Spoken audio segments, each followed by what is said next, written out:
Welcome to the Actual Astronomy Podcast, episode number 13. Good afternoon, Shane. Hey, Chris, how are you? Good. This afternoon, I know you really want to talk about astronomical logging.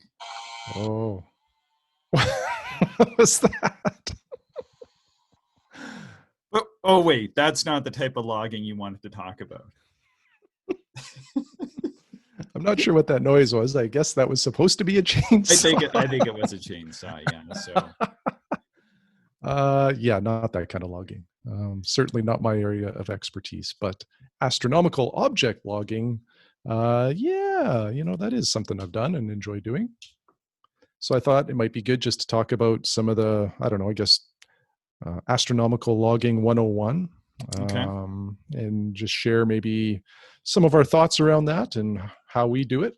Sounds good. Good. So you mentioned this topic, and we have to remind people we do not really prep for this at all. We're two amateur astronomers. We're talking about this. We've got lots of background. I teach courses, have to talk off the top of my head quite a bit. I do a lot of reading. You know, you're the same. You actually come and frequently guest lecture with me in my classes and stuff. So we have that, but we don't really plan things out, right? So we never really know what direction we're going to go off in. So I'm going to throw this out to you. I'm going to throw this out. This is sort of the question that we're going to try to answer in this show that you are not prepared for. So is amateur astronomy and what we're doing, looking at the night sky, art or science? So just think about that. Just think about that. Yes. You know, science. Certainly can be both and is both, I think, in many regards. So logging is something that I've done. I guess I've kind of gone in and out of it, where there's times where I'm just very diligent. Anything I look at, I log an observation. And maybe I'll walk through that process. So when I'm at the telescope, I often have a little pad of paper and a pen. And when I observe an object, I record a number of details about that object. And then I go inside at the end of the night and I sit down on my laptop and then I transpose all of my observations from the pad of paper onto the laptop, because often my notes on the pad of paper are they're not that great. They're shorthand. And then I want to make sure I record the details of the observation while it's still fresh in my mind. Mm-hmm. In addition to that, sometimes I also refer to like my planetarium software to validate, things that I've seen. Whether I was looking in the right part of the sky or, if I see an open cluster, because sometimes some parts of the sky are very busy with objects. Sometimes I'll loosely plot star positions just to see again if I actually saw the object that I thought I saw. Mm-hmm. So when I'm at the telescope, some things that I like to capture about the object are, the first thing is the object identifier. So, the NGC catalog number or the Messier list number, whatever it might be, I'll start with that. I'll record the eyepiece or the eyepieces that I've used to observe the object, as well as any filters, because all of that kind of stuff obviously impacts your view. Mm-hmm. And then I like to put down a description of what I'm seeing. So I often start off with kind of a basic description of the object. So like a galaxy, I'll talk about, is it elongated? Is it edge on? Is there a bright nucleus? Is it sort of consistent brightness across the whole object? Capture that type of stuff. And then I'll sometimes talk about the star field around the object, or if there's any, sort of not emotional response, but like this is where maybe it blends a little bit into the art that you talked about. What impresses me about it? Mm-hmm. What's unique about it? What really stands out? So are you using sort of cut you off there, but I'm just curious. So are you using like a standard form, or are you just using, is it just like some sort of Word document or text document, or like, what are you using exactly? What are your tools for this? Well, I'm kind of in between tools, actually. I was using a program called Astro Planner. I think it's freeware, but if you want access to all the catalogs, there's like a small donation, and then it gives you access. And the developer puts a lot of time into this, and he's not trying to get rich; he's really just trying to cover costs. So, I really did not mind supporting him because it was a fantastic piece of software. Hmm. Um, and the reason why I say I'm transitioning is the laptop I use only supports a 64-bit architecture now, and I don't know if he's converted that software over. Actually, I think he has, so I'll probably continue to use it. Okay. But yeah, it is. It has a lot of standardized forms, like your location, where did you do the observation, Hmm. the date and time, which telescope did you use? Because some of us, have multiple telescopes, and it's important to capture that. Again, the eyepiece. Did you use a Barlow? Did you use a filter? It also has fields to capture um, like environmental aspects of your observation session, like what was the seeing like, what was the temperature, what was the transparency. You can enter all of that stuff in there. Hmm. Um, and it makes it for a nice organized way of doing your data entry. Hmm. Okay. Yeah, Cool. yeah. And what else was I going to say about astroplanner? It's very customizable. Like, you enter all of your equipment into the preferences of the software, so then it's just drop downs to select all of those variables Okay. for your session. And then there's a free form description field where you type what you observed. um, Astroplanner also allows you to create your own observing lists. So let's say all of a sudden you were interested in dark nebula. You can go through and kind of filter various catalogs Okay. amongst various characteristics to build your own observing list. And then you can print it out and take it to the telescope, and it's very helpful that way. Hmm. Cool. Yeah. So I guess maybe too, I jumped the gun a little bit. I probably should have started with, why do you even want to record your observations? Hmm. Because there's times, especially recently, where I haven't. I just like the pureness of going out to look at objects and not having to worry about writing down what I see. Hmm. So there's three reasons I think why logging is valuable and something people should consider.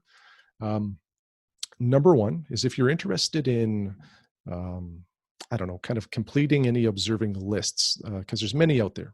The Astronomical League has many lists. The Royal Astronomical Society of Canada has many lists. And I'm sure, various star clubs and associations all over the world have their own lists. Hmm. So sometimes when you complete a list, you get a certificate or a pin, but they often require you to submit your observations as proof that you completed the list. So, that's reason number one. Reason number two is, sometimes it's just kind of interesting to look back a couple of years or whatever the time period might be to see what you looked at, or have that historical uh, logging or documentation, so that if you're unsure of whether you've seen an object in the past, you can always go back and refresh your memory.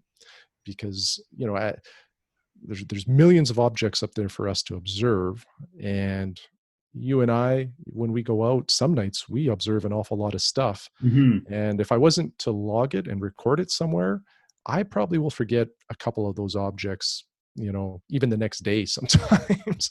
Yeah. So it's nice to have that reference. Yeah. Yeah. No, that's really neat. Yeah. Yeah. I always sort of admire people that do this sort of diligent logging. I kind of thought that I would when I started down the amateur astronomy path, but I guess in many ways, like, I'm more of a free form observer, in many respects. But then, like I said, in recent years, I've taken up astronomical sketching. And so what I do, like, you kind of give the rundown of sort of the one way to do it. And I know lots of observers that they just go out and observe. And then, when you do observe a lot, like, you really are, creating a little bit of an indelible impression in your mind about, what the objects look like, and what you've seen. And certainly I know lots of observers that just have observed so much. We know what these things look like. off the top of our heads, just, like describing, the placemats at the kitchen table kind of thing. But since I took up astronomical sketching, I follow a little bit of a systematic approach, where I'll record the date, the object, the power or powers, and I have a free form method, though. I don't use any kind of form. I try to do that, and one of the reasons why I don't like using a form is that I like to use different paper depending on the object that I'm working with. And I found that the grain in the paper, like I have different grains that I prefer for different types of objects, for example, and therefore it makes it very challenging to have a standardized form. What I've done from time to time is actually, there is one project I'm working on which is a little bit more structured, and for that project I've created some forms, and I've done that by using a standardized drawing paper, and then I've printed it through my printer. But it's very hard on the printer to do that, and it kind of has to pull in like this almost cardstock level of paper through it. So that's not the best. So typically, what I do is I just kind of use those sort of parameters, and then I do a rough sketch and try to capture certain details that I think are relevant.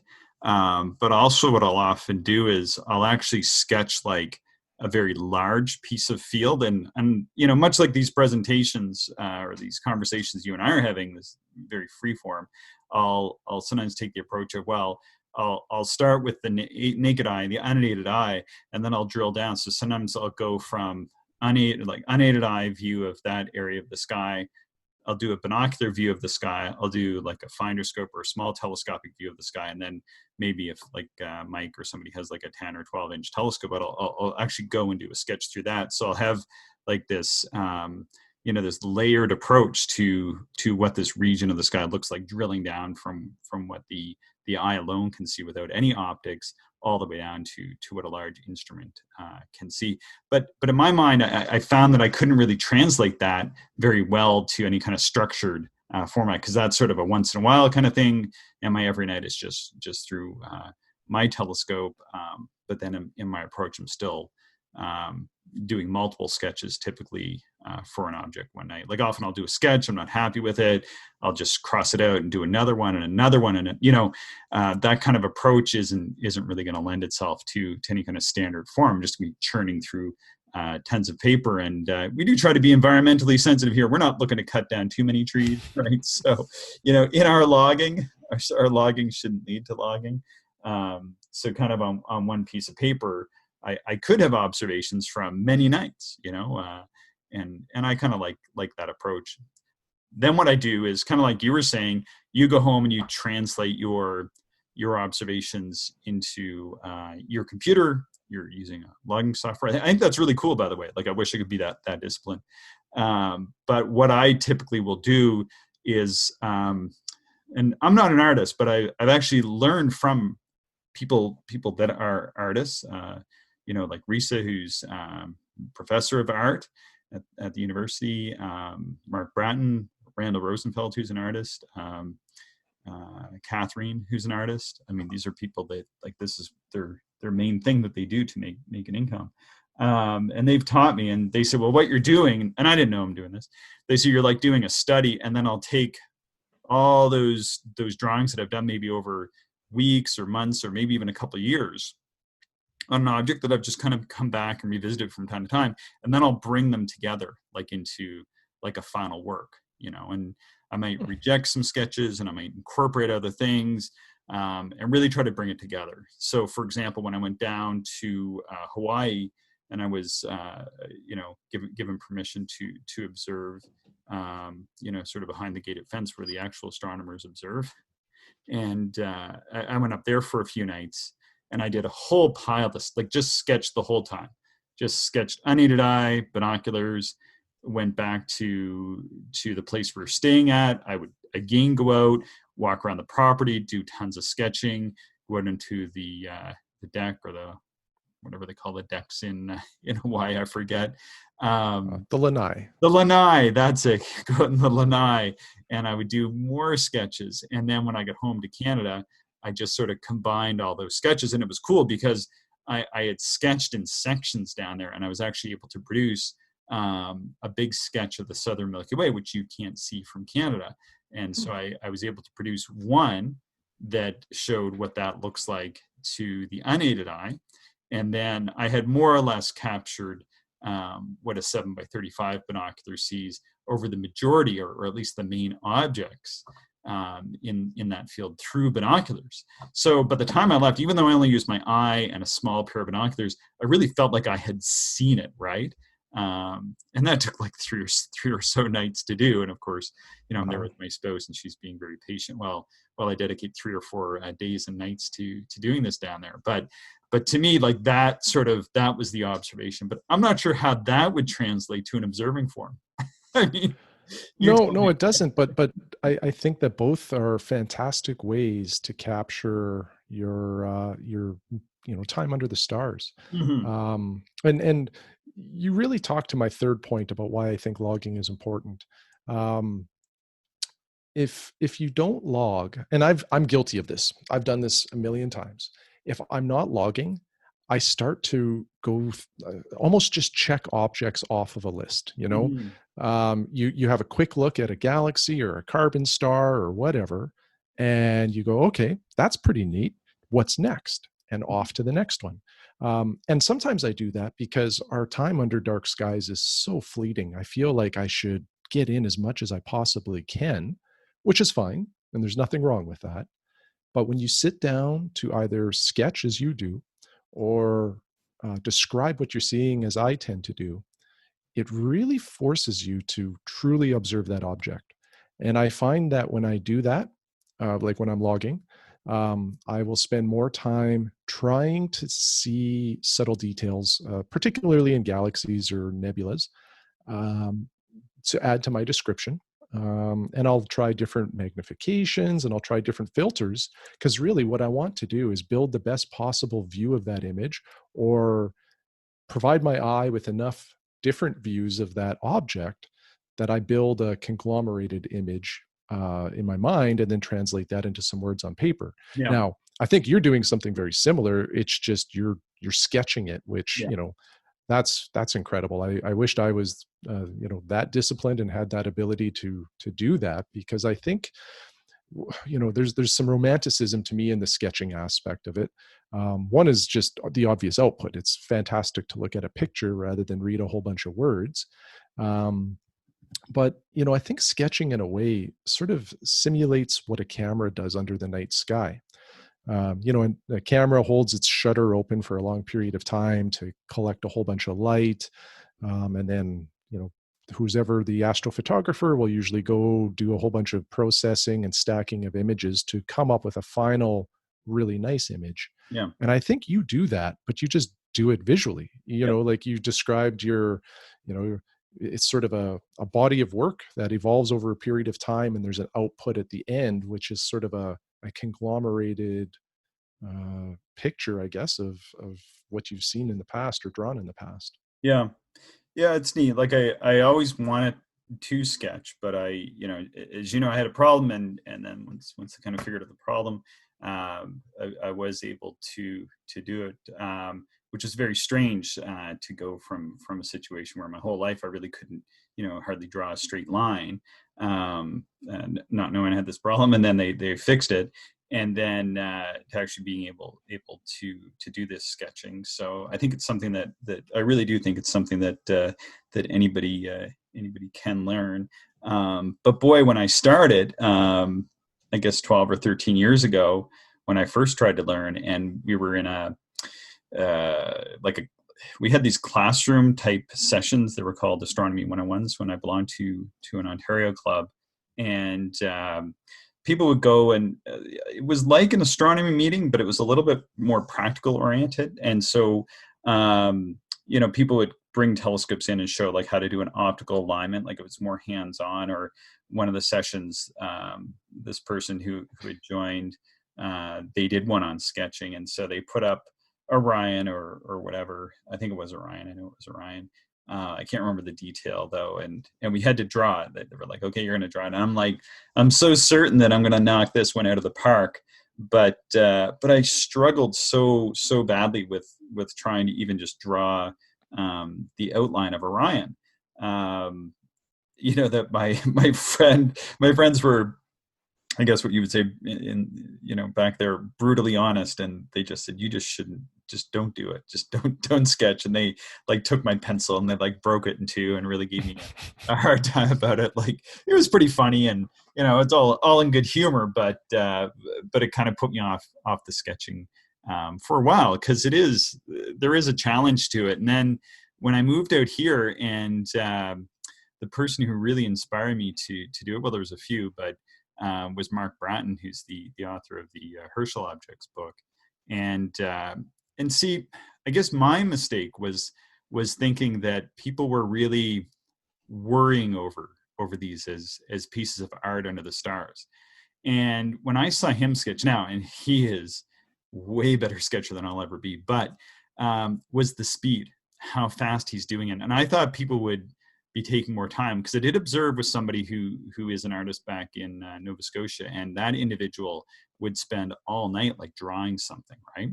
But that was just that one individual's approach, and I really appreciate the work that they put into their drawings and such, and their approach is just to take a long time per object. But with Mark, I think because he was doing such a huge body of work of thousands and thousands of objects, he just got really fast at doing it.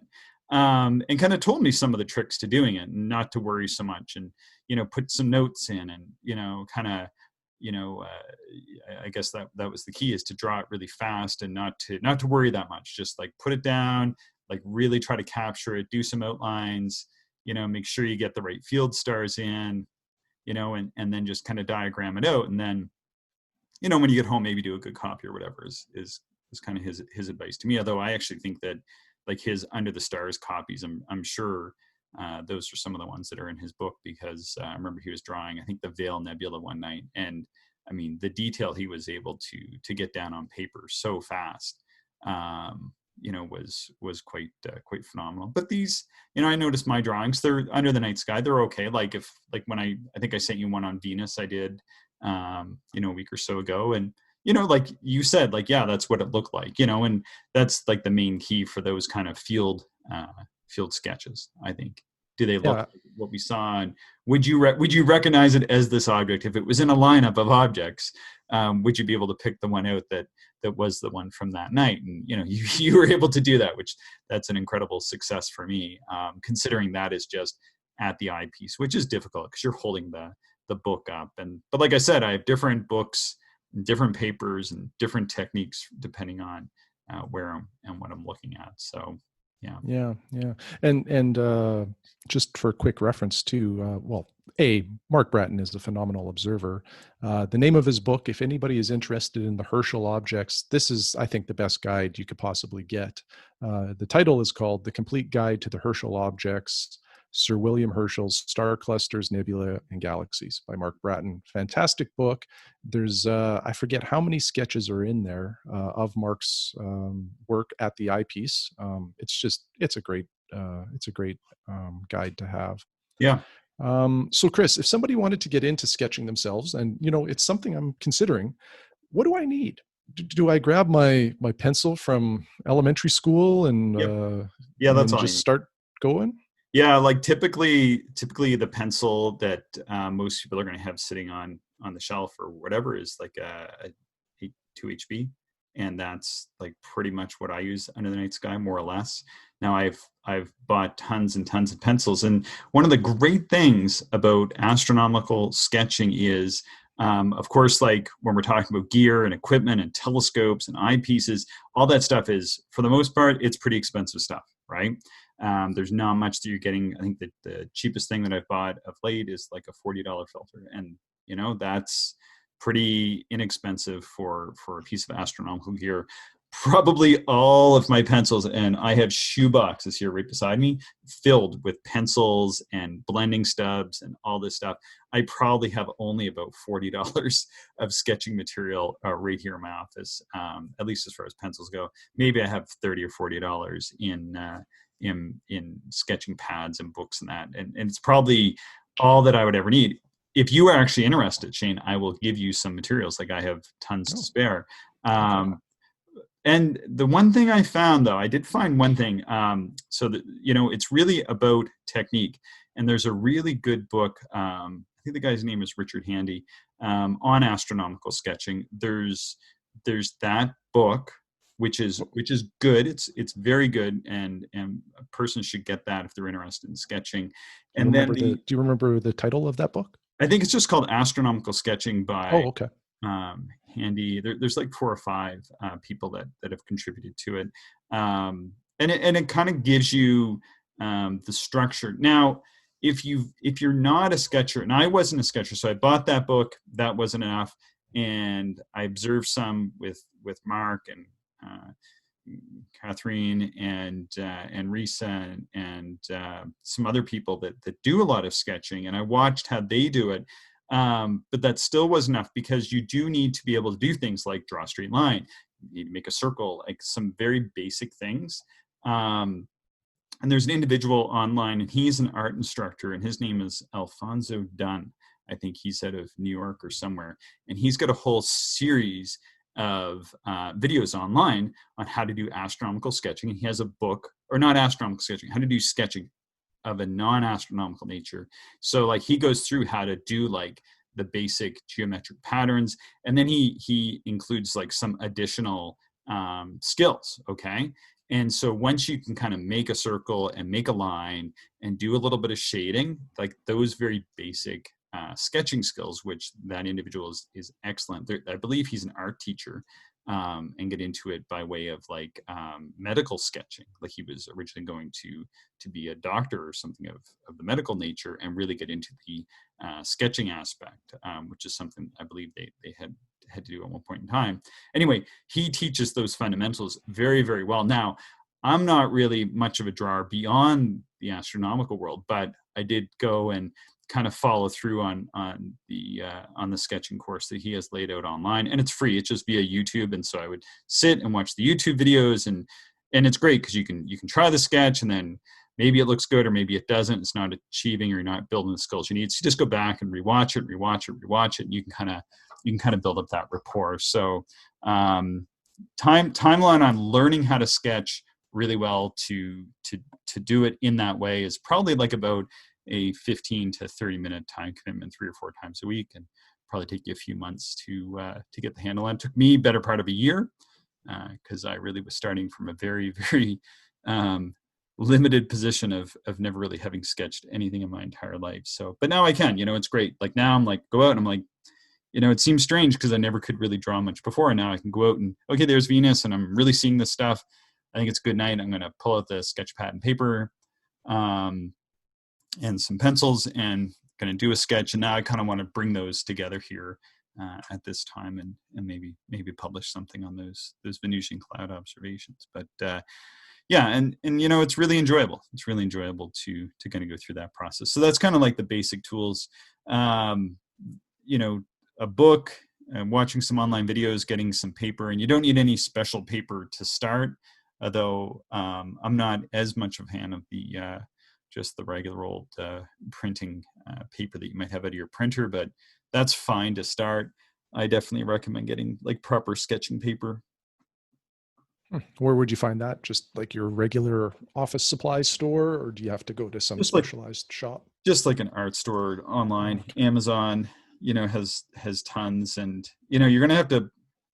That's something you have to experiment with, and some people like doesn't matter. Like I don't believe Mark or a lot of other people really care that much about what they're sketching on. So that's just like a personal preference kind of thing. So for you, maybe just the printing paper is fine, and of course that's like a good place to start. It's just for sure. Yeah, and the reason why is like I find like observing naked eye and observing really low power and trying to do those kind of sketches. like how the Milky Way almost has like a granularity to it. Yep. Yeah. So I find like with like really smooth printing paper, for example, it's I don't have the skill or whatever to kind of create that as much. So I like to use the grain in the paper. So I'll get like a more grainy paper, I suppose, which will help represent that. Some kind of, and you're using tools. The other tool that I use, and I stumbled across this by accident, I found that that my stars weren't coming off as black, or if I scan it, I'll reverse it as white as I wanted them. Mm-hmm. So you'll notice that pencils have a gradient to them, starting with like the 2HBs or 2H. And then you'll notice that there's almost like a gray sort of silvery sheen to it. Okay. Yep. And you can get darker ones, but then kind of once you go so dark, even though the pencil is quote unquote darker, like once you get up into like a 6 or something like that, eventually they start lightening again, for just because of the properties of physics and chemistry and all this stuff. But I found this one, I've got it around here somewhere. I'll dig it out. I mean, we should probably do one on just astronomical sketching, but it's a combination of Probolus, which is a beeswax, and charcoal. And it's although it's classified as pencil, it looks like a pencil. It's not really. It's like this very dark pencil. And so what I do is, once I make the sketch, I also will go over certain parts of it that I'm going to never be able to erase with that pencil. And then that gives like a really, really, really deep black color where I want that, or reversed, give a very white color. Pretty much just a neutral, like just barely off white. Anyway, so that's one of the tricks that I've found with the sketching. But really, for me, it's the sketching, I suppose, which is that's how I log my observations. Yeah, yeah, and a nice thing about that too is pencils don't freeze up. I have a little pen that has a red light kind of at the base of it, where you write. So it's fantastic for logging at night. It's a very dim red light, but it lights up the notepad so you can easily see what you're writing. Yeah. And the issue that I have is there's often nights, at least where you and I observe, where we're like almost at freezing, or it is freezing.